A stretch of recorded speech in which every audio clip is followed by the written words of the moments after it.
what is your experience or lack thereof in developing relationships with foreign leaders? What kind of diplomatic experience do you have? And convince the American people why you should be given arguably the highest leadership role in the world. Well, simply because I'm the only person running who would put the majority of American citizens in charge of our U.S. foreign policy in terms of making decisions on a country-by-country, case-by-case basis of what we do as a country in a foreign policy. Since I believe in a real democracy where the majority of citizens get to make those final decisions and not a handful of lobbyists and the members of Congress they bribe, I would be more than honored to do the, once we've got this democratic amendment in place, then the majority of citizens will decide what our foreign policies will be on a country-by-country basis, and I will respect the decision of the majority of citizens. Okay, Santa?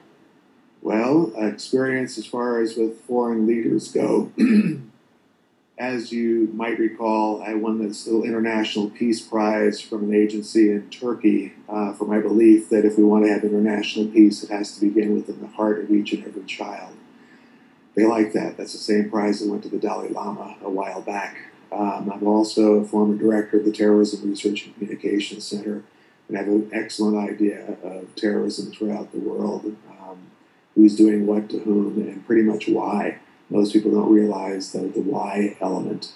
Also, having served as a member of FEMA's National Defense Executive Reserve, that gives me another element of awareness about what other foreign countries, their impact on America's national security.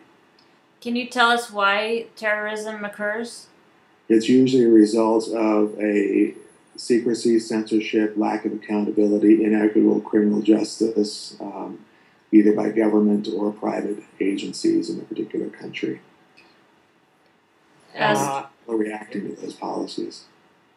If I could make a comment on that, Judy. Yes, absolutely. Go ahead. Every one of our founding fathers was a terrorist.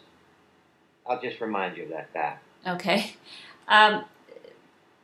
Santa, I want to get back to one other thing. You had said that terrorism is a result of the policies and or lack thereof in countries.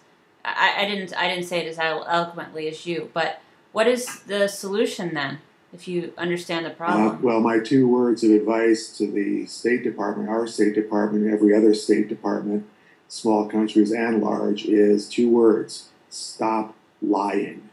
That's a good. We have intelligence agencies who do it really well. So do other countries. Let them do whatever they're doing, but let the State Department be one channel where countries can actually have a dialogue, a truthful dialogue with one another. If they want to answer a question, just say, I don't want to answer it. You don't have to lie about it. Well, here's one of the reasons I think it's very difficult for us to get to that place, and that is we have such a long history of doing the wrong thing that it's hard to mend those fences. So how would you address that problem? Somebody has to start it off. Okay. The United States. All right.